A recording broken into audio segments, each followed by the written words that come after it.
Ahmedabad riverfront ખાતે AMC દ્વારા બનાવેલ કૃત્રિમ કુંડમાં રિવરફ્રન્ટના રાજાનું વિસર્જન કરાયું હતું, જે અમદાવાદ ખાતે પણ રંગેચંગ્યા ઉત્સવ મનાવવામાં આવ્યો। સમગ્ર દેશમાં હાલ ભગવાન ગણપતિ વિસર્જનનો મહોત્સવ ચાલી રહ્યો છે। તેવામાં ગણપતિ મહોત્સવનો છેલ્લા દિવસ એટલે કે વિસર્જનનો દિવસ હતો, જેમાં સમગ્ર રાજ્યમાં તમામ શહેરો, તાલુકાઓ અને ગામડાઓમાં ભગવાન ગણપતિનું વિસર્જન કરવામાં આવ્યું હતું। અમદાવાદમાં સાબરમતી રિવરફ્રન્ટ, થલતેજ સહિતના તમામ તળાવમાં ગણપતિની પ્રતિમાનું વિસર્જન કરાયું હતું। ત્યારે સૌથી વધુ વિસર્જન સાબરમતી રિવરફ્રન્ટ ખાતે થતા હોય છે। સાબરમતી રિવરફ્રન્ટ ખાતે કોર્પોરેશન દ્વારા એક અલગથી કૃત્રિમ તળાવ બનાવવામાં આવ્યું હતું, તેમજ કોર્પોરેશન દ્વારા કૃત્રિમ તળાવની સાથે સેવાના ભાગરૂપે એક જેસીબી મશીન પણ મૂકવામાં આવ્યું હતું, જે મશીન દ્વારા વિસર્જન કરવામાં આવેલી તમામ ભગવાન ગણપતિની પ્રતિમાઓને ભક્તોની મદદથી ઊંચકીને તળાવમાં વિસર્જન કરાયું હતું।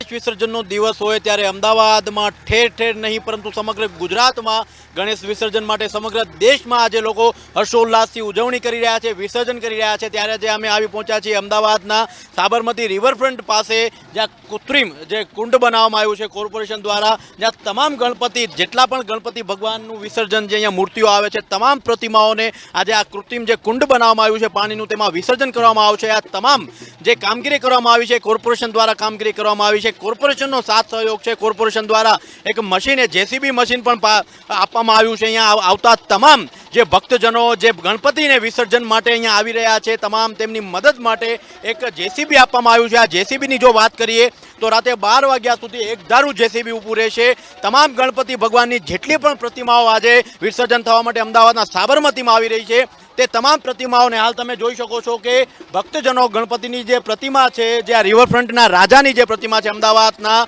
સૌ પ્રથમ એવા બહુ ચર્ચિત એવા પ્રતિમા જેવી રિવરફ્રન્ટના રાજાની પ્રતિમા અહીંયા આવી છે। હાલ વિસર્જન માટે કૃત્રિમ તળાવમાં આ મૂર્તિને હાલ વિસર્જન કરવાની પ્રક્રિયા ચાલી રહી છે। તે રીતે આજે જો વિસર્જનની વાત કરીએ તો અમદાવાદમાં ઠેર ઠેર, જો થલતેજની વાત કરીએ તો તમામ લોકો થલતેજના તળાવ પાસે વિસર્જન કરશે, અને જો સાબરમતીની વાત કરીએ તો આજે અત્યારે શરૂઆત છે, પ્રથમ રિવરફ્રન્ટના રાજાનું વિસર્જન કરવામાં આવી રહ્યું છે। તે રીતે હાલ એક બાદ એક રાતે 12 વાગ્યા સુધી હવે એક પછી એક ગણપતિ આવતા થશે, લોકોનો ઉત્સાહ વધતો થશે, જોશમાં લોકો આજે આવીને ગરબા સાથે નાદ લગાવી રહ્યા છે। તેવામાં હાલ એક બાદ એક ગણપતિ આવે તેવા તમામ ઉત્સવોને આજ લોકો મનાવી રહ્યા છે। કેમેરામેન હરીશ પારકર સાથે Kamlesh Rohida, news for India, Ahmedabad.